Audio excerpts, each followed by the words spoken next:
podcasts. The Profile.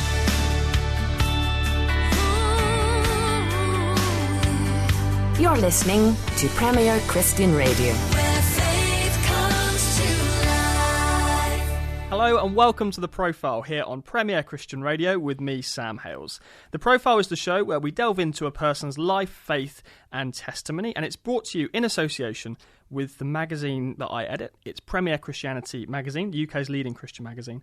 If you would like a free sample copy of our latest issue, you can head to our website, premierchristianity.com/free sample, and you'll find more interviews, features, news reviews, and more. Just go to premierchristianity.com/free sample for your free copy of the latest issue.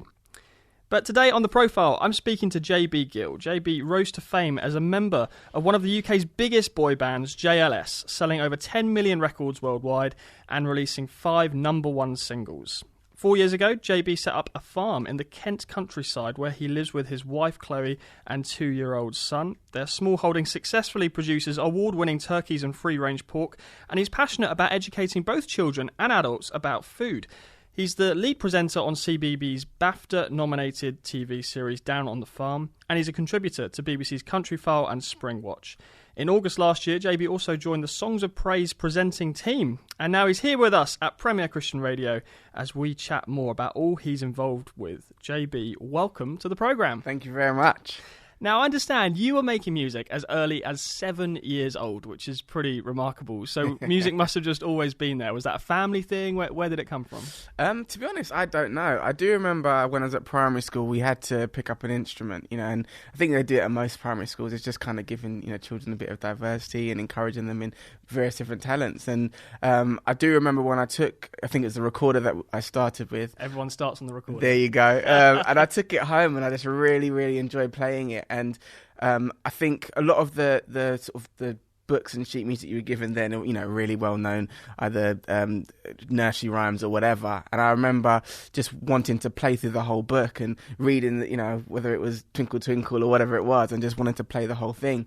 And I remember quite quickly progressing through that. And I think it was just something that my mum and dad encouraged me to do. My mum in particular, because she actually isn't that musical. I'm sure, like the rest of us, she enjoys music and various different styles and so on. But she didn't come from a musical background or anything like that. My dad doesn't come from a musical background, but I think she saw a talent there that she felt needed to be nurtured, and it went from the recorder to the flute. And I remember I was one of two in my class to play the flute, and I had a private lesson for the flute as well, which was kind of a bit unusual in my school. And then that progressed into me working with being I say signed to, it's not signed to, going and being a part of the Centre for Young Musicians.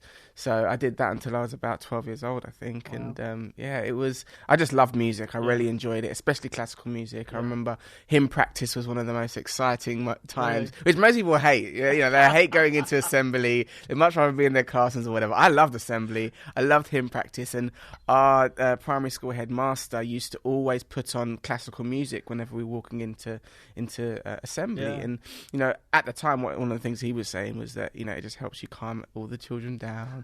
You file in quietly, and it's just really peaceful. Yeah. For me, I just really enjoyed it. I love classical music. Even to this day, it's probably one of my favourite types of music to listen to. People wouldn't necessarily expect that, I guess, knowing you for JLS and the kind of music you were putting out, which is much more pop, wouldn't know that you had an interest in classical music, much less farming, of course, which we'll come on to as well, which might surprise people. But just sticking with your early story, I think to begin with, you're in Antigua, is that right? Yeah, so I spent probably the early part of my formative years in the Caribbean. My mum used to be a nurse, and she trained as a nurse and was working out there, and she's from Antigua, and so we lived in Antigua and Barbuda for probably till I was about 3 or 4, and then came over to... What brought you over to the UK? Well, I was born here. And my parents had lived here before, but I think it was just a job opportunity. What it's like with sort of the nursing profession. You can do that anywhere around the world. So I think there was a post that came up, and we lived there for a time, and then that either came to an end, I think, or it's the right time to move on, and then we came back here. What was your first encounter with the Christian faith? I mean, I grew up in church, so especially on my mum's side. My mum's a Christian, and my great aunt, who's probably, I suppose, the most influential Christian in my life, is, she's been a Christian since she was 14. So, I've grown up around that. I went to church. In fact, when we lived in Barbuda, as I say, Antigua, Barbuda, a lot of my closest family and a lot of the people that my mum was friends with and acquainted with, one of them's a pastor of the local church, right. Or one of the local churches now. So it's always been, I suppose, integral to how I've grown up. Yeah, and then by the time you got to kind of university age, I know you began to study theology at King's College London. So did that come from a kind of personal place of having a personal connection to faith and being a Christian yourself? Not really, to be honest. I mean, I love music, and my focus with music, very, very strong. But one of the reasons why I didn't, I suppose, continue along the classical path was because I never really quite, being 13 years old or whatever it was, never understood how I could make that transition, to making a living out of this, and coming from a classical background. So I got to about 13 and I started playing sport and things like that. And it's unfortunate, really, because I went to a secondary school that's really pro music, very, very good. They got some incredible, classical music artists and so on. And they actually encourage them to come from overseas and study in the UK and get, scholarships and bursaries and all that sort of stuff. But I guess one of the rules at the school was that if you were selected for a sports team, you had to play, and that was always on a Saturday. And then I had to make a decision between playing for the sports team, which obviously I really enjoyed, I'm quite sporty, and continuing to go to Centre for Musicians, which was also on a Saturday. Right. So I ended up making the decision to go into sport, and I was pretty good at it. I played to quite a high level. I played for Surrey, played for London Irish at the time, rugby. So I really, really enjoyed that. And it was only when I got injured about 17, 18 that didn't really become an option for me going forward.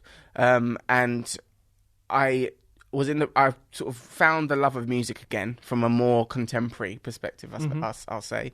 So more sort of singing and, being involved in it in a more popular sense, pop sense. But I knew that I wasn't going to just get into the industry straight away, and I didn't know exactly how to get into the industry.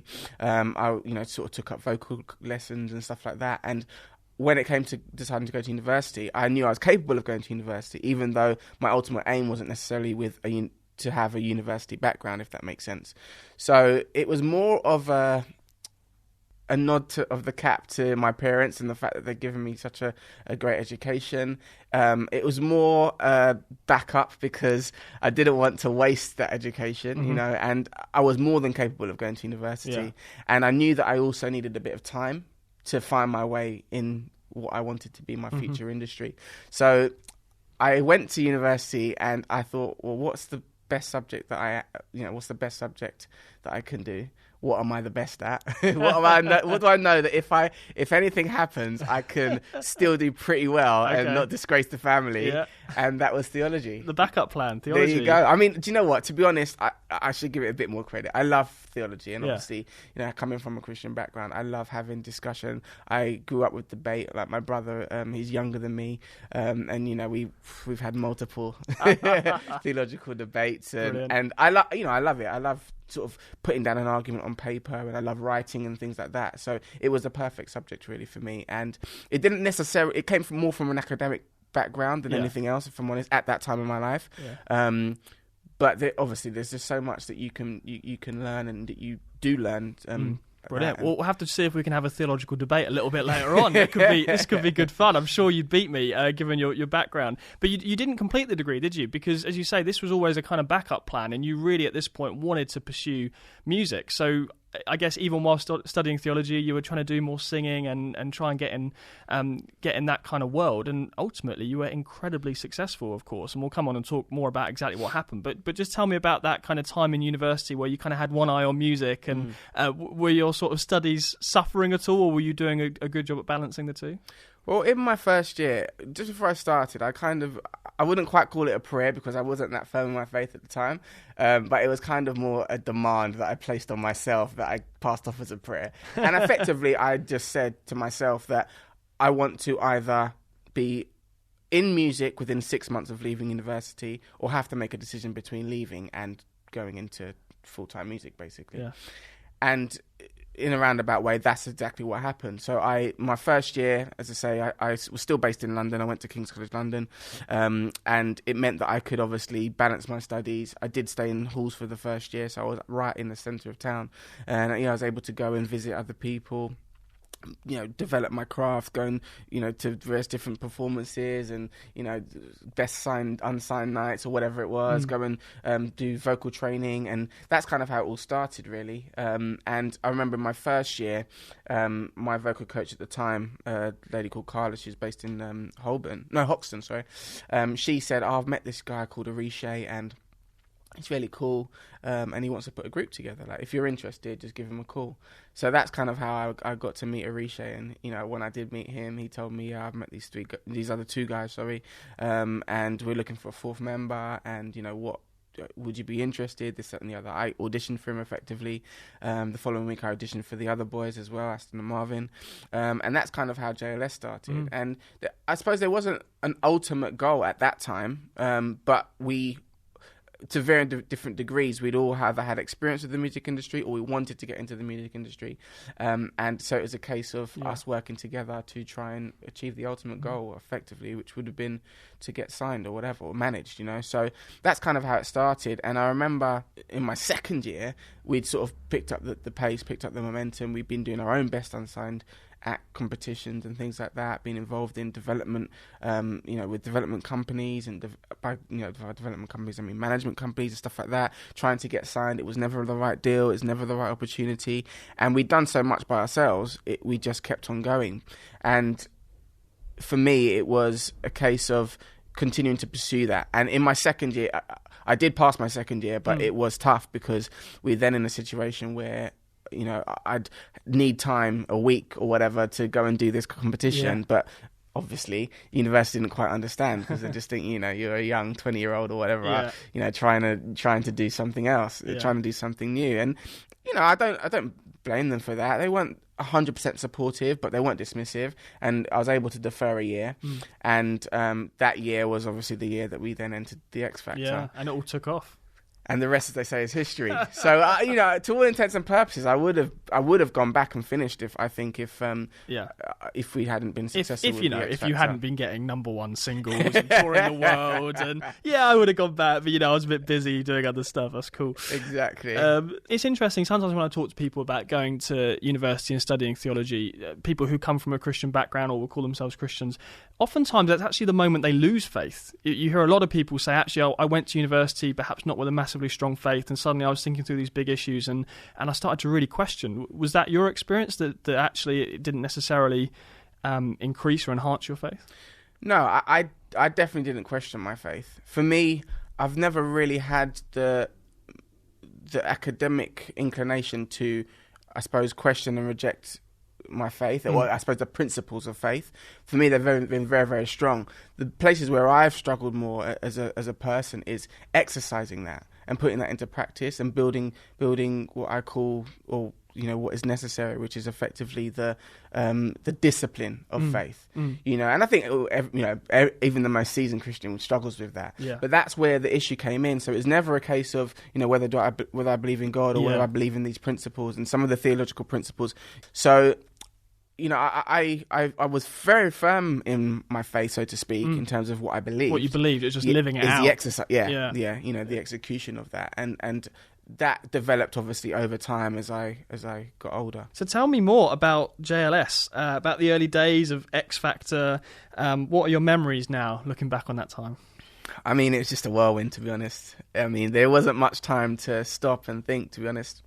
And I always say the X Factor is just like a crash course in the music industry. I think it's about 12 weeks, something like that, which is crazy. You think you have someone who comes from effectively nothing in terms of music, popularity, notoriety, artistry within music, and then going from that to winning. We didn't win, but if you then go, you were runners up. You were pretty much there. Of course. I mean, I want. It's interesting you bring that up because sometimes even today you hear people say, "Oh, well, X Factor bands they get a bit of success or whatever. They might get the Christmas #1 afterwards, but then you never hear from them." And that might have been true for other artists, but that wasn't true for you. This show did effectively launch what was a very, very successful career for you. So yeah, you didn't win, but you got an amazing career out of it. Absolutely, and that's exactly what it was. It was a crash course in that transition. And most art, as an example, we were doing best unsigned act competitions with Jessie J, and Jessie J didn't get signed until I think a good 2 or 3 years into it. After we'd done the X Factor. Yeah. But the X Factor wouldn't have been the right avenue for her. Yeah. And I think we saw a gap within that show in the format and how they make it. The groups were underrepresented. Certainly groups that had come together already and then gone onto the show.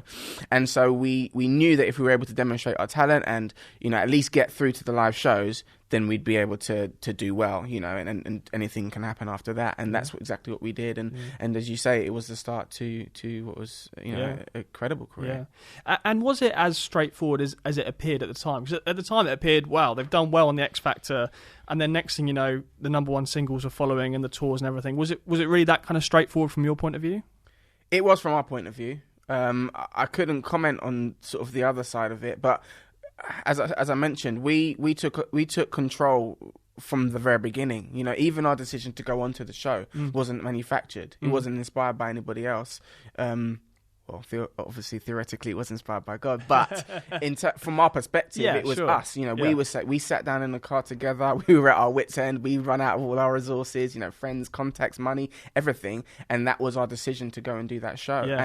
And similarly, when we came out of the show, I remember we sat down with the guys who'd been assigned to manage us and the record label and all these people and said, "This is what we want to do, guys." And there were various different bits and pieces. As an example, Simon Cowell didn't sign us, but there were other opportunities, and we're very lucky to be able to grasp those opportunities. But for us, it was never a case of, well, let's see what happens now. It was a case of go out and achieve, go out and do whatever what we had been dreaming of doing, and that was how it all I suppose took off. Can we get a few bars of an old JLS tune off the cuff? Everybody in love, gon' put your hands up. Everybody in love, gon' put your hands up. Everybody in love, gon' put your hands up. If you're in love, put your hands up. Brilliant. I love it. Thank you so much for that. Thank you for indulging me. I appreciate it. You mentioned before about, having kind of strong faith, belief in God, but like the practical outworkings of it were sometimes tricky. Where were the other guys in the band in terms of faith? And did that ever come up as a kind of conversation of your own faith background? Not really, because as I say, for me, it kind of, at that time, it kind of gone on the back burner. And not for any particular reason. People always ask me, and obviously people who understand about tithing and things like that. Like, I still tithed, but I didn't go to church. Yeah. And I just didn't really spend that much time sort of reading, praying, things like that. But as I say, and there was never a doubt about those things, everything like that. So it was just a case that, I don't know, I think life was just busy, and it was one of those things where you're young. I was only 20. I was 21. You're young, you're ambitious. This is something that you've been dreaming about for however long, And I come from a musical background. Like, I love music. So for me, it was, this is how I see it happening, And we all know that our views are always, sort of, I suppose, one track minded or whatever. Our views are relatively closed until you're able to experience a bigger picture, until you're able to interact with other people. And similarly, I just didn't know anybody sort of on the gospel side of music. Right, I didn't know, I didn't have those contacts.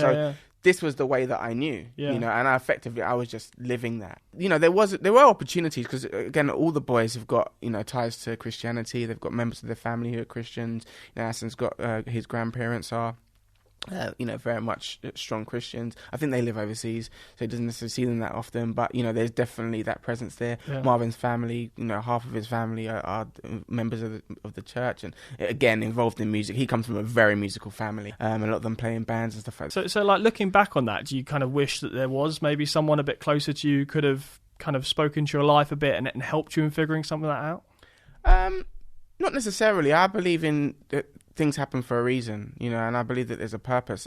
for us doing what we were doing, and for me being a part of that group, and doing what I was doing as part of JLS. And more so now, we'll talk about the transitions in a minute, but especially now when I think about what I'm trying to do, and I remember when I first made the decision to go into farming, it was very much a case of I want to step back from music, and I don't I want to make this change, and that's that, and this is now. But actually I've come to the realization now that my life is a continuing journey. Do you know what I mean? It's not that ended and this has begun and that's whatever.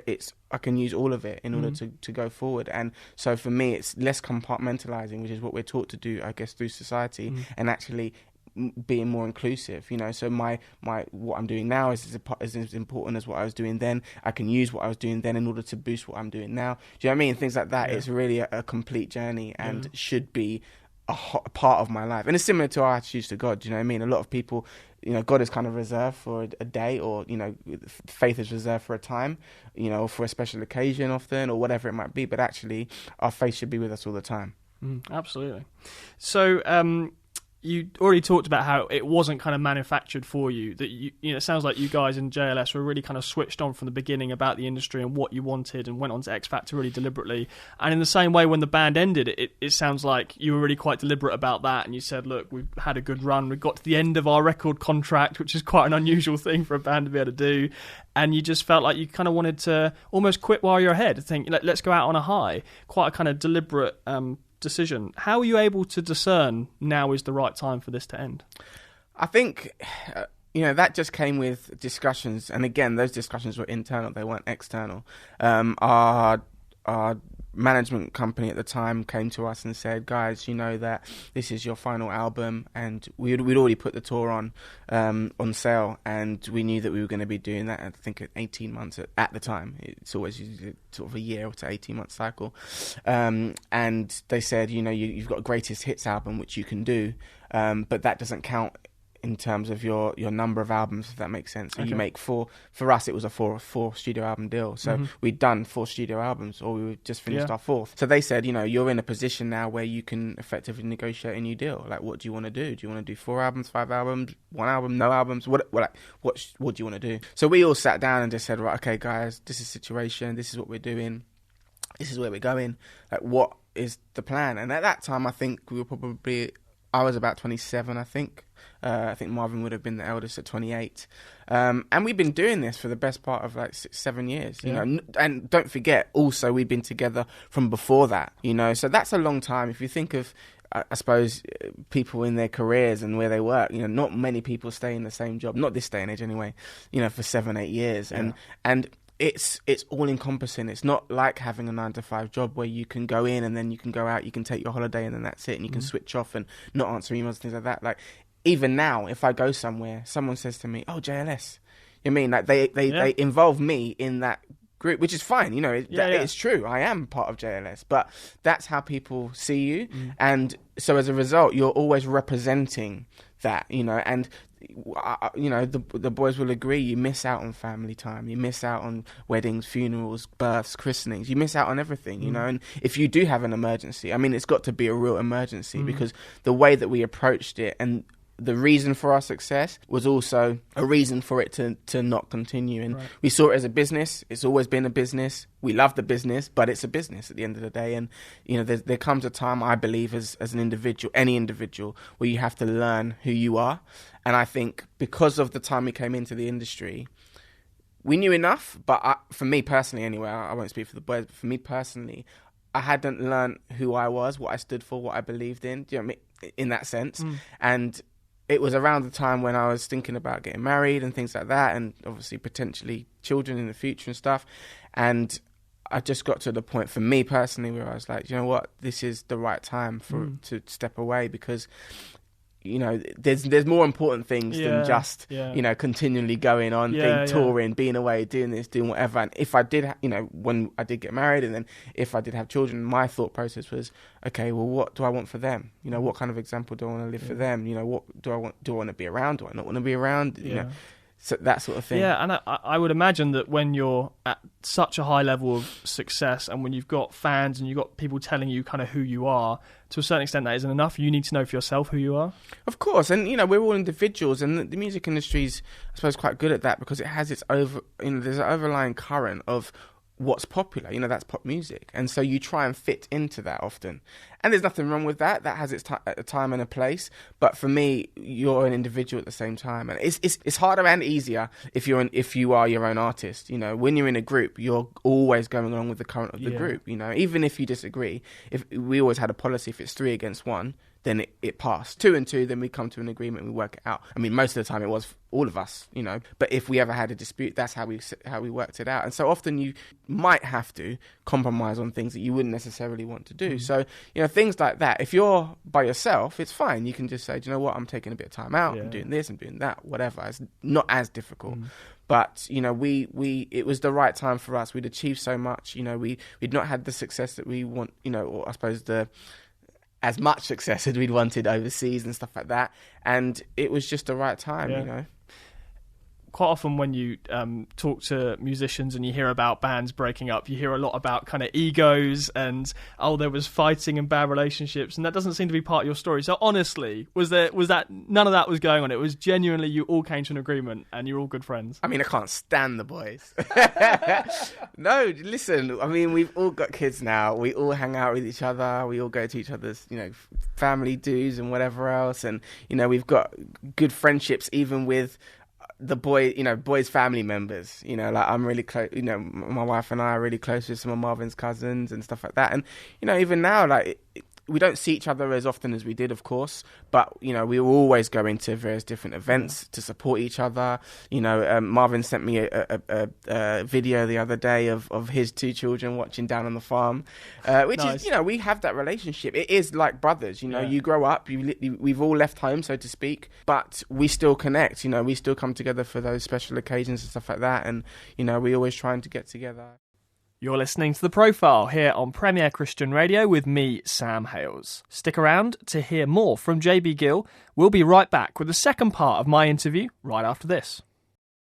Premier Christianity Magazine. In this month's issue, Jesus died so you could be rich. Is the prosperity gospel a false gospel? Is TV's reality hit Love Island forbidden fruit or a wake-up call for Christians?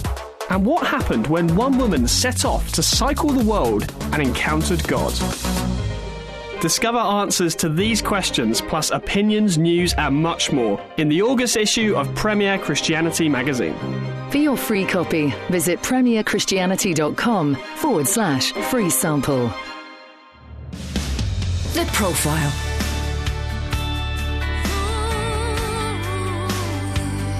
You're listening to Premier Christian Radio. Where faith comes to life. Welcome back to The Profile here on Premier Christian Radio with me, Sam Hales. Today I'm sitting down with the pop star JB Gill to hear more about his faith and also what he's done since leaving the chart-topping band JLS and moved on to farming, of all things. So let's catch up with the rest of my interview with JB Gill. You can also read this interview in the latest edition of Premier Christianity Magazine. That's the magazine that sponsors this show. Get a free sample copy at premierchristianity.com/free sample. Not only can you read this interview, there's also great features on topics as diverse as the prosperity gospel, Love Island, and one woman's amazing story of how she went from alcohol addiction to finding new life in Christ. A fantastic testimony. There's features, interviews, articles, loads more. Get a free sample copy, premierchristianity.com/free sample. But for now, let's get back to the rest of my conversation with JB Gill. Do you think there's a part of you that now still, even just slightly, kind of longs for that level of success and fame again? You know, is there a part of you that thinks, oh, actually, in the future, I'd still love to have like another number one single, or have your kind of desires changed in that respect?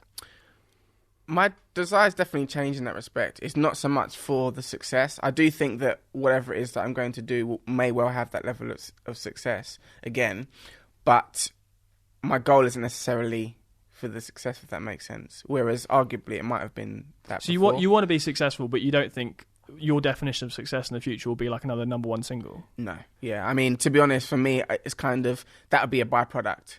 You know, if I was ever to do my own music, produce my own music again, or release a solo album or whatever, it would be because I feel there's a need for me to do that, as opposed to saying, you know what, I want to get back into music and I want to start releasing music again, and my aim is to have a number one single or whatever. So here's the question then that we've kind of been building up to, that I'm still wondering how I asked this. So how exactly did you transition from being in a huge pop boy band to becoming a farmer? Well, I suppose the simple answer is, when I moved out of my family home, I moved to where I am now. And coming from, as I say, the Caribbean, and being used to lots of open space, green space, and I suppose that closeness with nature and growing things and the food that we eat, there was an opportunity to buy about 10 acres of farmland with my property, and to be honest, I didn't actually want to get it with that. I just thought, let me just get a house. It's going to be here. It is what it is. That's it. And my mum said, no, you should get the land with it. Land, once you've got it kind of thing. You could do anything with it in the future. And so I did. And I suppose the farming didn't really, there was never really any, I suppose, desire to go into farming. But it came about quite organically, excuse the pun, in a sense that I used to have to sort of, cut all the grass back and, pay someone effectively to come and hay it. And I never really saw the logic in that. I didn't get the fact that it was my land, my grass, my hay that had grown for the year. And then I had to pay someone else to come and take it away. Like, there was no real benefit to it. And I just, as I say, in that period, I did quite a lot of transitioning because, as I say, I got married, or I was about to get married. And thinking about getting married and what I want to stand for as an individual, how I want to live and things like that. And one of the things that kept coming back to me and was really, really important to me was resourcefulness, and I think as a society, and myself included, I'm not, exempt from that. We're really, really bad at being resourceful. Do you know what I mean? Like, we can buy it. It's so easily accessible, Yeah, we just end up throwing a lot of food away. Well, it's not even just food. Everything. Clothes, we go shopping every week or whatever it might be. Do you know what I mean? You buy new training. I've got so many clothes, so many trainers, and arguably, partly it's been part for me anyway, it's been part of what I've do, because if you need a new outfit for this, that and the other. But even that mentality, you have to have a new outfit for this, because yes. Yeah, I mean, according to the sort of celebrity press and tabloids, it's the worst thing ever if a woman turns up at an event in the same dress she wore last year. You know what I mean? Like, you get slated for that, which I've never quite understood. But... There you go. And what's that all about? But I don't know. Man. I'm still trying to figure. I was hoping you could tell me. I still don't know. But that aside, obviously it's nice to have new stuff. But my point is, often these things are just wasted. And in that situation, if we bring it back to the farm, it's just a wasted space. It's 10 acres of nothing really. But for me, I felt as it was such a great piece of land, such a gift really, that I've been able to have it, and it was mine. What can I do with it? And so that's kind of how the thought process began. And I inquired, with loads of different people from loads of different backgrounds. And the one thing that kept coming back was farming, look at trying to farm it, which didn't make any sense to me, because I was still traveling with the boys. I was still away for most of the year, pretty much, writing or in the studio or recording videos or whatever. And I didn't, at the time, it wasn't an option for me to rent it out or whatever, which is what sort of some of the big estates and, whatever else, country houses and stuff do. And so that's kind of how it all began, really. I just looked at different ways to farm, different things that I could do. I still have a real keen interest in farming deer, which I haven't quite been able to do yet, but that's still the aim. And the reason why, now I farm pigs and I farm Kelly Pond's turkeys, the reason why I have those is because they're low maintenance, right. And so I was able to sort of marry that up with what I was doing at the time, and kind of that transition has slowly gone more to the farming as opposed to the entertainment side of things. But still there's a balance there, and I'm able to look after the animals, once a day or whatever, sort fencing, all that sort of stuff. Especially with the turkeys as well, that's seasonal, so it gives me sort of half of the year if I do have to travel and be away, where I can get someone in, and that kind of is how it all really started to gather momentum. Yeah. I mentioned at the beginning you're passionate about kind of educating people about food, both kids through the stuff you're doing with people like CBeebies and adults as well. So just give me a bit of a snapshot of what that's about, of what we've kind of gone wrong with some of our attitudes towards food, and what kind of correction you think is needed.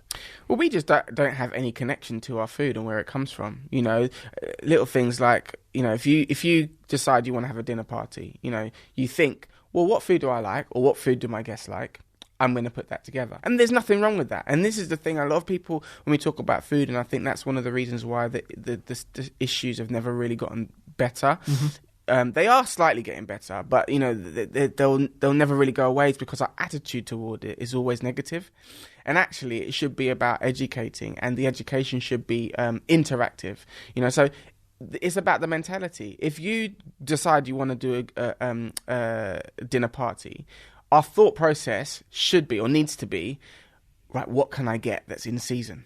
As opposed to, what do I love? If it's the middle of winter and you think, oh, I'm going to do strawberries and cream, well, not many people know that strawberries are not in season at that time. You know, and it's been... But we can still get them in the supermarket.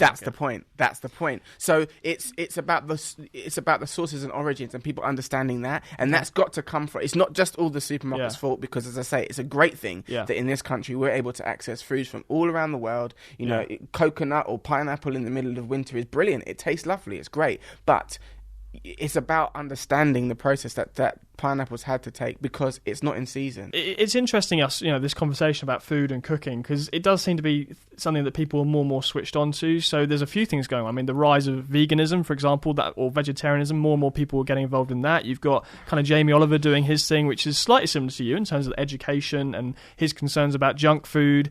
Alongside that, we've kind of got an obesity crisis, while, you know, other parts of the world are dying of starvation, and this massive inequality between kind of Western diets and some of the rest of the world.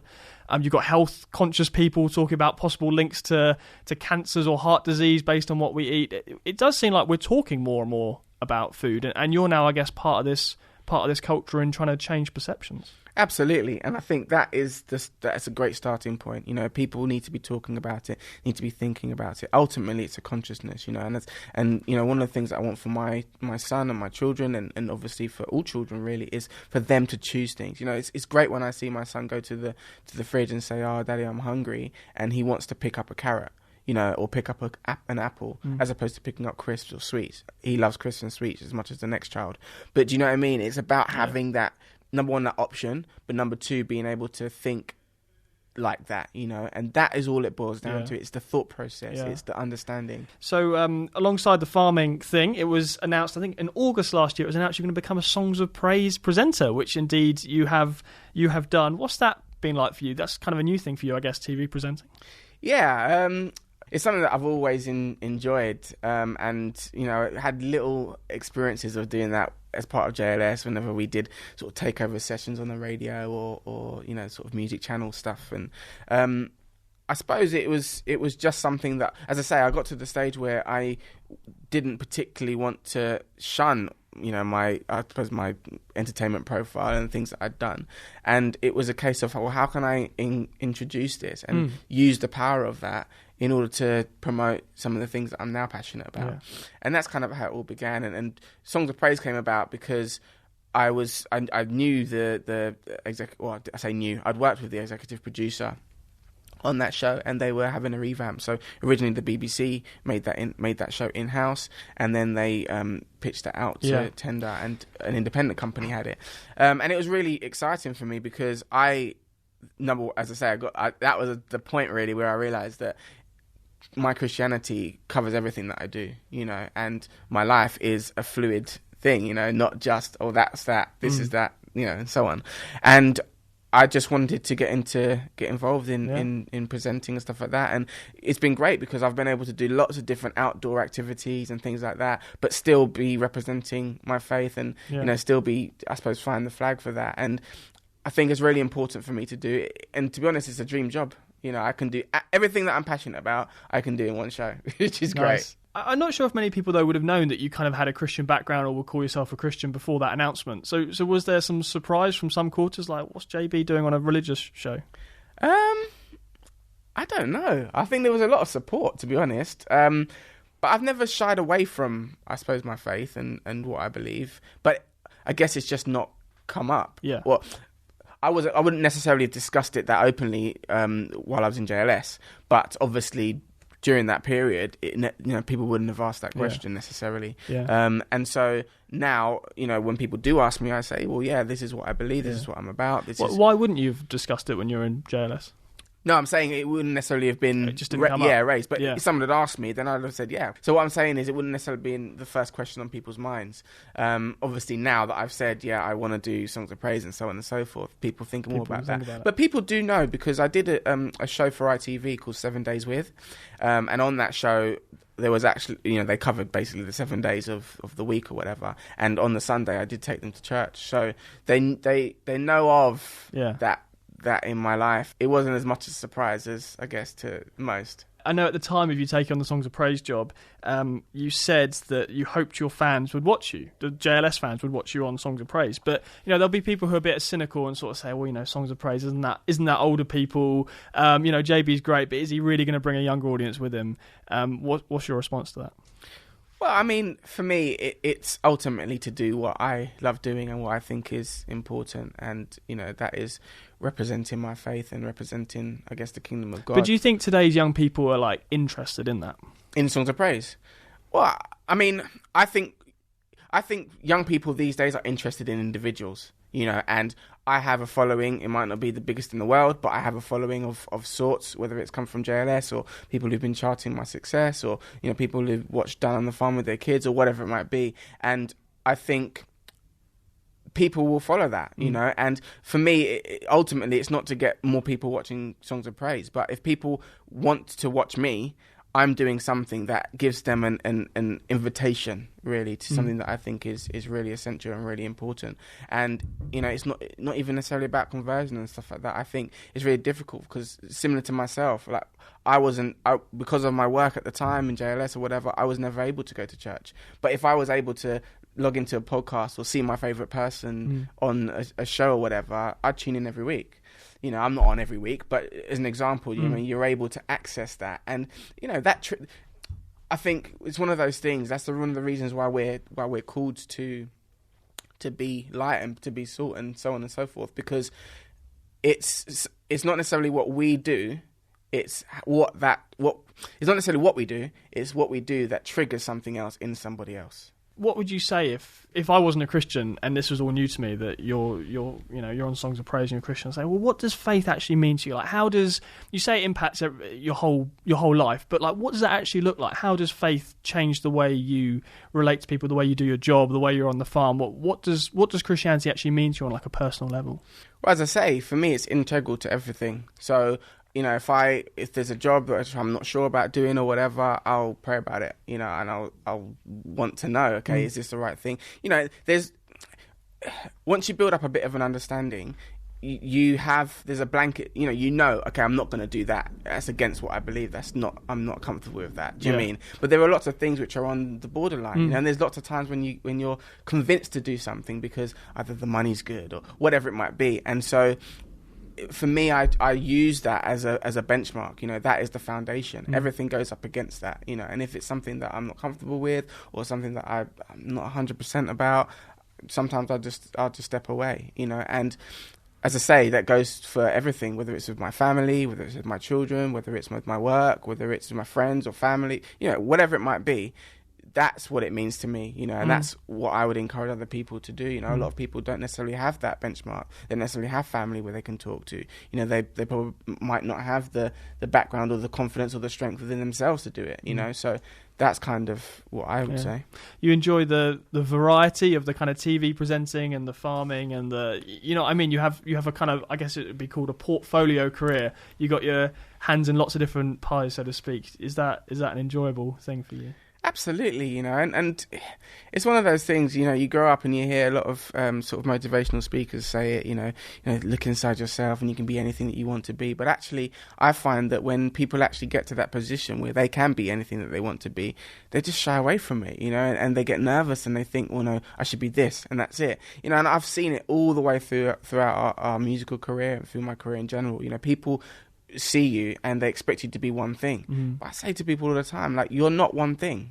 It's one of the things that I've always struggled with. As I say, I grew up with classical music and I never ever understood that I could go on tour and play the flute for Beyonce. Do you know what I mean? But the best artists in the world have a full band, and in that band they've got saxophonists, they've got drummers, they've got people who have come from those musical backgrounds, you know, and understand the theory of music. That's why they make the best music in the world. But I never knew that. I never had that knowledge, never had that understanding when I was younger. You know, and it really frustrates me when you've got, you know, you see it all the time. You know, I know ex-professional rugby players, and you saw it especially in the semi-professional era. You know, you've got some of the best rugby players playing around the world, and they've got like backgrounds in brokering or whatever, and they run their own companies, stuff like this. You know, these are incredibly, you know, successful people, and in more than one remit. And I think it's a bit of a lie, really, of society to say that you've got to pick one career and that's it, and you've got to go for it. I'm not saying jump around, but I think if you've got multiple talents and multiple skills, there's nothing wrong with you exploring all of that. Is it almost a bit frustrating to kind of have to answer the question, oh, what's it like doing lots of different things? Because you're just saying, look, everyone does lots of different things. What's the big deal? You know what I mean? Well, I don't think everyone does do lots of different things. They should. They have the ability to. That's what I'm saying, you know? And you think kind of the media or society likes to kind of pigeonhole. So it's like, oh, either you're in the boy band or you're the farmer or you're the... Yeah, I think there's a perception that it's confusing if you do more than one thing. But actually, I don't see why it should be. Perhaps it is, but I don't see why it should be. But for me, you know, and I don't get frustrated. I just think I love doing it. You know, I love presenting, and I think my presenting can have a theme and can relate to what I do with the farm. But at the same time, you know, I'm able to use my musical talents to influence that as well. Like I wrote this sang the theme tune for Down on the Farm. So I've been able to use my musical talent for that. You know, I've been able to use my musical talent with Songs of Praise. Songs of Praise is a show about music, but actually has lots of different themes which, you know, cover a vast range. Yeah, it's very broad. So what's been the best day of your career and what's been the worst? The best day of my career is probably when myself and the boys won 2 BRIT awards. I mean, that's the pinnacle of the UK music industry, or I guess the highest accolade. And we won 2 in one night. So pretty good going. Yeah. And my worst, there's not too many bad ones. I'm trying to think. Probably when we announced that we were going to break up, because I think no one really expected that. You know, and we had lots of fans who were pretty devastated. In fact, I meet people all the time who are literally just saying, like, I'm still crying over it. And I'm like, well, I'm really sorry. We didn't do it on purpose. Are you like, guys, got to move on? Well, they're all sort of my age now, to be honest. But, you know, it's one of those things where, you know, you still feel bad about it. But, really? You know, it's, of course, yeah. Because, you know, it's the best part of about 6 years, to say, where these people have grown up with you, you know, from 12 or whatever, all the way through. And you know, as I say, now some of them got their own kids and they watch, you know, Down on the Farm, whatever, and then they kind of still have a little bit of a joke about it. Wow. They're waiting for the reunion anyway. I was about to ask you about that. You must get asked that in every interview, like, when's the reunion? Yeah, of course. I mean, there's no plans as yet. But obviously, you know, you never say never. Never say never. Never say never. Very good. Well, JB, it's been great chatting to you. Just as we round this off, I wanted to ask you a couple of kind of broader questions about how people kind of relate to Christianity, and because, you know, some people say our society is becoming more and more secular, actually, and if you look at all the stats about church going and atheism, from a Christian point of view, it seems like less and less people have a faith. And, you know, you're out there in the media and you're relating oftentimes to people who are younger. What's your perception on where our kind of culture's at the moment when it comes to people's perceptions of Christianity? Because I talk to many people who feel like Christianity's almost been a bit marginalised, and actually Christians have views that are kind of even more controversial now in society than just a few years ago, and people are trying to kind of navigate this space. And I know that's a massive question to end on, but I just wanted to hear from your perspective. Is there some truth in some of those feelings that Christians have? I would say that there is. You know, I think, yes, the trend has been very much, obviously Christianity has been, I suppose, the bedrock of British society anyway for a long time.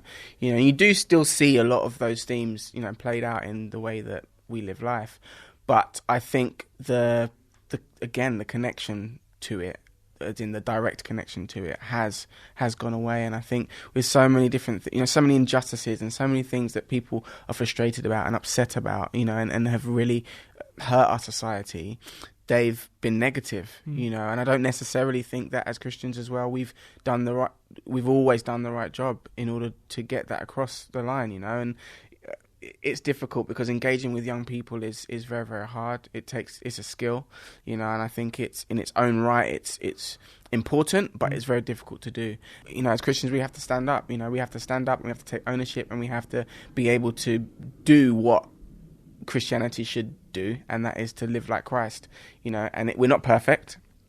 I think there is a perception which is sometimes, people think, oh, if you're a Christian, you've got everything to hold together, and you're Mr. Holy, don't they? Exactly, and that's difficult as well, I suppose, for Christians, because when you've got that in the back of your mind all the time, it can sometimes make you less productive.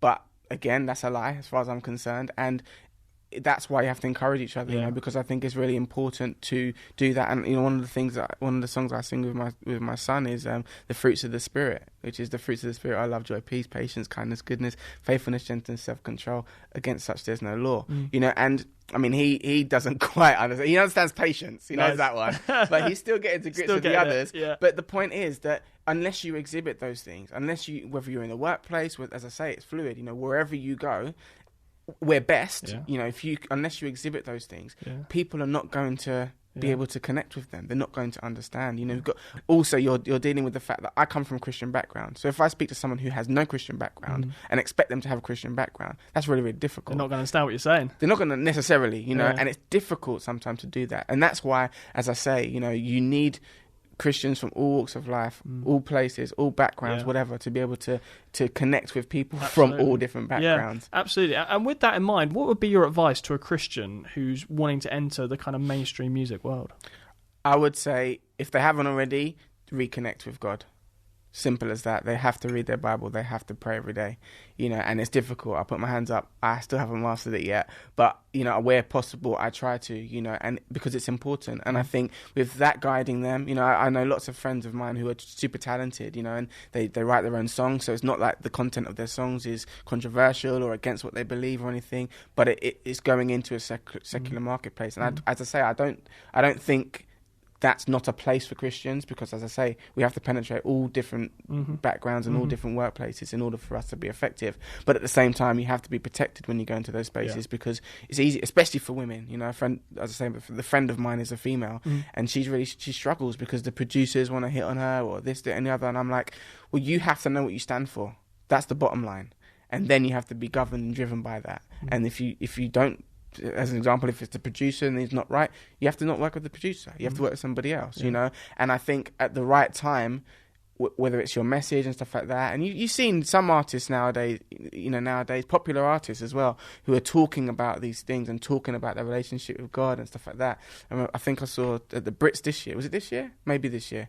Stormzy acceptance speech, you know, spoke about his relationship with Christ. I don't know him personally. I don't know what his relationship is like, but for me, that's flying that flag, you know. And again, he's not perfect. You know, none of us are, but I think anything that he can do to shine that light, or anybody can do, there's a place for it. You see what I'm saying? Absolutely. So I just encourage them to keep going, but always to have their foundation in Christ. It's a great bit of advice and a wonderful place to leave it. JB Gill, thank you so much for coming in. Pleasure. You're listening to Premier Christian Radio. That was my interview with JB Gill, the former JLS pop star. Do hope you enjoyed that. If you want to hear more interviews just like that one, why not check out The Profile as a podcast? Just search for The Profile wherever you find your podcast, or go to premierchristianradio.com/The Profile. We've interviewed all sorts of people from all walks of life: church leaders, pop stars, sports stars, you name it, they're on the show. And there's loads more great interviews coming up for you every single week, not only here on Premier Christian Radio, but on The Profile podcast. So why not check it out? premierchristianradio.com/The Profile. If you like what you hear, please do give us a rating and a review wherever you get your podcasts from, and we'll see you next week.